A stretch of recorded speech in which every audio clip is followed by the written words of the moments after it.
Join us as we speak with a whole host of expert navigators through the land of parenting. They'll offer you stories, validation, and a few directions to help you find your way if you're feeling a little lost. Our children need so much support, and to support them in this way, we need a map for the sometimes bumpy terrain of parenting. And when things inevitably change, we need a new map. A whole bunch of maps so that we can find our way with mindfulness, attunement, play, and self-care. Welcome. Today we've got Jennifer Donovan, who has a BA Arts degree from UWA and a postgraduate diploma of education from ECU. Jen has been involved in the training and education sectors for over 20 years and with the Better Beginnings team for over 10 years. Jennifer is passionate about early literacy and supporting families to have the best start in their lives for future success. Welcome, Jen. It's good to have you here. Thank you. Great to be here. Yay. Thank you so much. And as you know, I'm really passionate about Better Beginnings. I love this program. It's amazing. We love your support. Yes, we love being connected with you. And I'm really curious for this podcast, which is Maps for Parents, around mindfulness, attunement, play and self-care, if you would share a little bit more about yourself, how you got to this point and why you're passionate about one of those things maybe, or about parenting. Yeah. Yes, absolutely. So I'm here today, firstly, yes, as an educator and trainer, but also as a parent. I have two children and they're currently aged 13 and 14, one girl and one boy. How did I get here? Well, I suppose my education career started off in classrooms. So I have been a teacher in high schools and primary schools. And also I was involved with some work I did with developing online training programs. So along the way, though, I started having my children.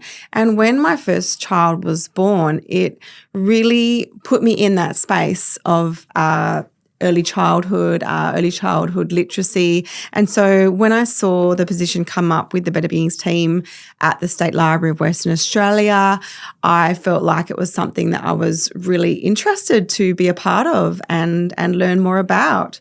So over the 10 years that I've been part of the Better Beginnings team, I've done a lot of additional training and learning myself. I was lucky enough to do some courses with the Library Juice Academy out of the US, and again, been involved in a lot of things happening here in Western Australia, working with families, working with children.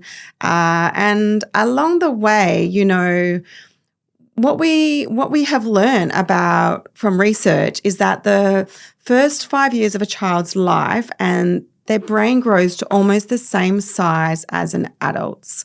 So what really stands out from my experience in all of this is that this time is a really, really important time for children's brain development, and that parents and what parents do in that time can have a really massive impact. So as a parent, this has really helped me to be more mindful and intentional about what I do with my children. And in the Better Beginnings team, one of the key messages that we love to share is that a parent is a child's first and most important teacher. Yep. And yeah, just to be aware that, you know, that huge amount of brain growth that is happening between the ages of 0 to 5. Beautiful. Oh, thank you. The kind of idea of this podcast is maps for parents, that we often need a map. It can be a bit challenging at times. I love the Better Beginnings sort of logo or slogan, which is talk, read. How does it go? Talk. I'm glad you mentioned that because, so read, talk, sing, write, play. Yeah, that's a pretty good start, isn't it, in terms of a map for parents. But do you have any other stories about maps or sets of ideas that you've found really helpful for you or the parents that you know and work with when parenting particularly feels overwhelming? Yeah, definitely. So it can be overwhelming, you know, having a baby or thinking about how can I give my child the best start, or what do I need to do to help them get ready for school, be ready for school. And so we really have broken it down into what we hope is a really good map or starting point with that little catchphrase, or it's the jingle you'll see at the end of our YouTube videos. Please do. Parents and grown-ups, please head along to our YouTube channel and check out those videos. So read, talk, sing, write, play. It really is that simple. And if any parents, educators, grown-ups looking after children, I'm thinking grandparents, carers, if you are interested to learn more about those items, we have broken them down in more detail on our YouTube channel. But you really can keep it that simple. But the other thing that I wanted to point out in terms of a map or just some simple and easy tips and pointers, every month the Better Beginnings team, we produce something called the Early Literacy Calendar, and we put this on our website. And based on those themes of the read, talk, sing, write and play, we give you one suggestion of something to do with your child every day. And again, we hope that that's just a really simple map, so to speak. I like sometimes to call it like a bingo chart. Yes. You don't have to do every one. You don't have to do all of them. Nobody is looking over your shoulder on this one. It's something you can go to our website. You can go to the Read, Watch, Play tab and then navigate to Home Literacy Calendar. And we have a year's worth of calendars. So, it may be June, but nobody's stopping you from going and jumping to September, printing that one off and doing some of the activities there. Often they're quite simple activities too. I've used them a lot and shared them a lot with families. So it might be talk about colours today or, read this book and then talk about ducklings. So it's really as simple as giving you some prompts.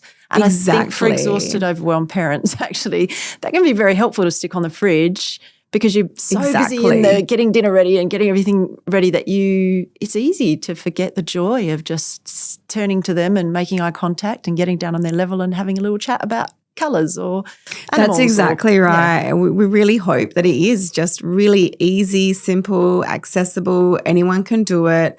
Really simple tips and pointers. So it could be while you're shopping, talk about the fruit and vegetables as you put them in your cart. Yeah.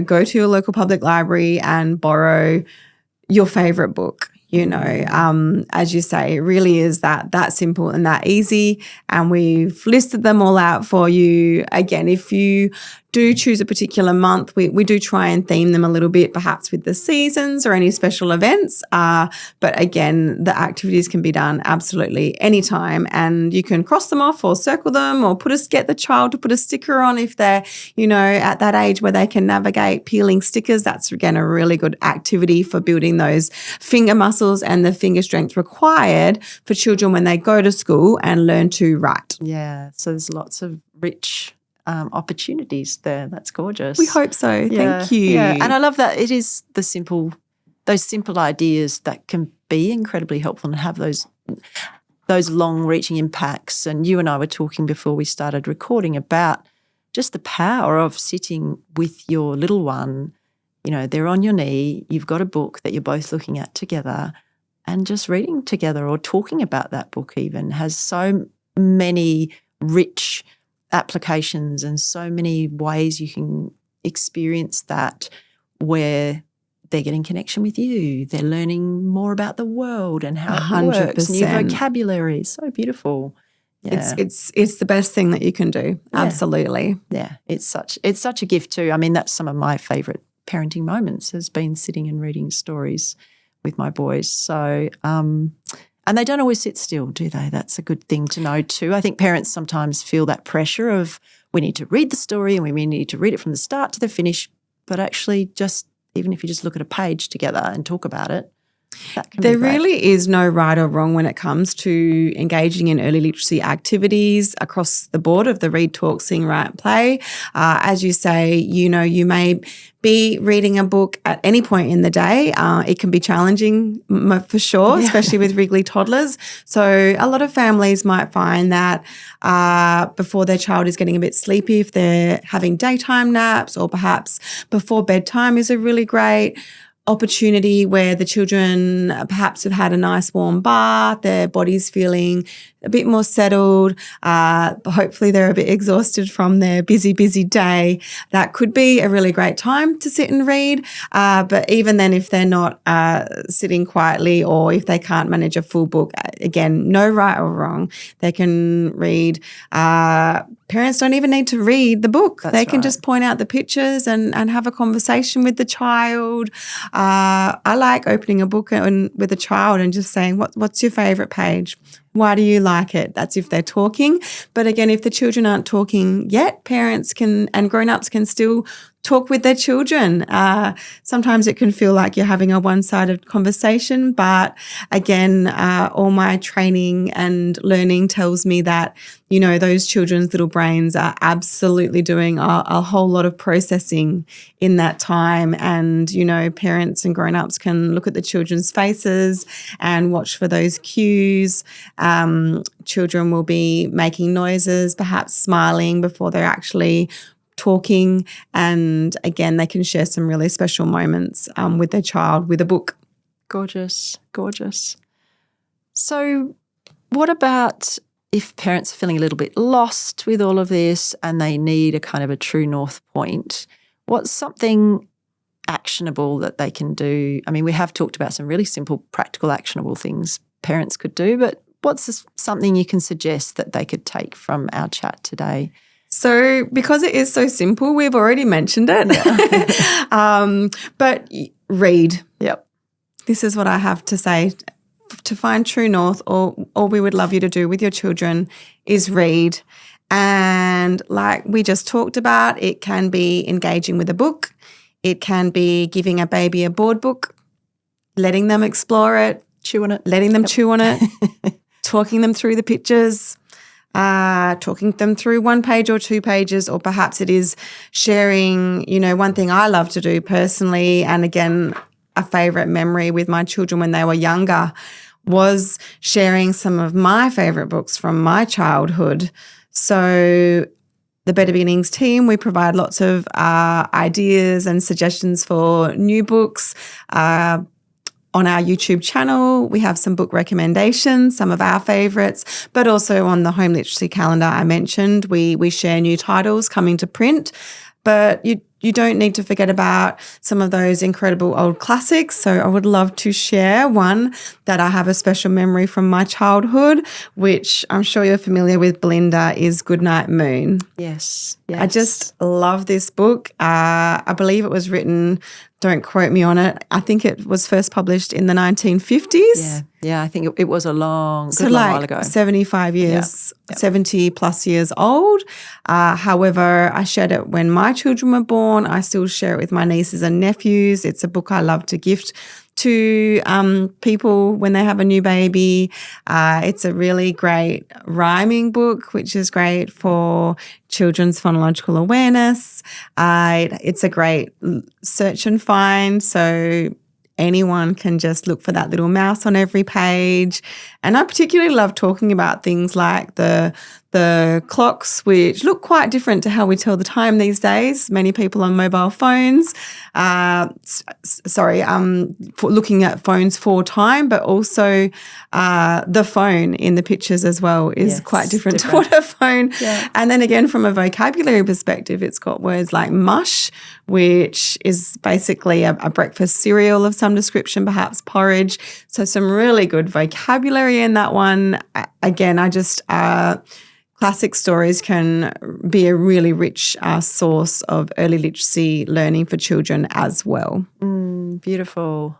I love that you shared that one. I'm curious as well. Right. And I'm thinking also parents can certainly look at the Better Beginnings website, and there's a book. Is there a book finder on there as well? Yes, I was actually going to mention that previously. I must have got distracted by something else exciting I wanted to share. So, yeah, look, in terms of resources for anything that I've talked about, please do head along to the Better Beginnings website. We do have a book finder where we upload new titles, and we also categorize them so you can search based on age. So 0 to 2, 3 to 4, 4 to 5. But also you can search based on some of those things I've mentioned. So you can look for books that have really good examples of ABCs. You can look for books with great vocabulary or rhyming books and so on. So we really hope that that's a really good resource for families. We also have a rhyme finder, which directs you again to different rhymes based again on, we have some different categories you can look for in case any parents have forgotten the rhymes they were sung when they were children, or again, we have some new fun variations on old classics as well. And we're also active on Facebook, on social media, on Facebook and Instagram too, as well as the YouTube channel, which I've already mentioned. Lots of playlists to explore there. So we hope that families find it easy to navigate. But look, I would really love just to come back to that True North tip because we did talk a lot since then. And so that tip that we have for families is just to read, engage with books and read. Yeah, we know that read with the children. Outcomes are amazing. Basically, I remember from one of our joint presentations that we did together at Meerilinga and State Library, Better Beginnings, you gave a statistic, again I'm putting you on the spot here, Jen, around if children are read, can you remember that? If children are read 3 books a day, was it something like that? Yeah, By the time I'll have to look it up. Maybe we can put it in the notes for the podcast. That's a great idea. Literacy, nutrition. If you read, 3 a books certain a number day, of books it's going to be 1 million words. Yes, something like that. We can look that up and add it to the notes. But essentially, they're receiving so much nutrition for that brain. There's so much going on that we could unpack. But again, I'm just really want to keep it simple for families. Yes. You're doing good stuff if you're reading and engaging with books with children. Beautiful. Thank you, Jen. It's been so lovely to chat with you. My pleasure always. I really love the work that you're doing at Better Beginnings. Thanks for all your beautiful efforts for families. Thank you so much. This podcast is produced by Meerilinga, thanks to funding from Healthway.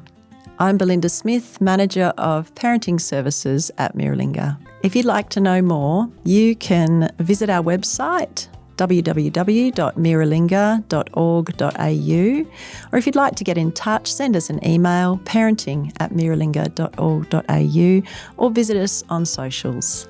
Thanks.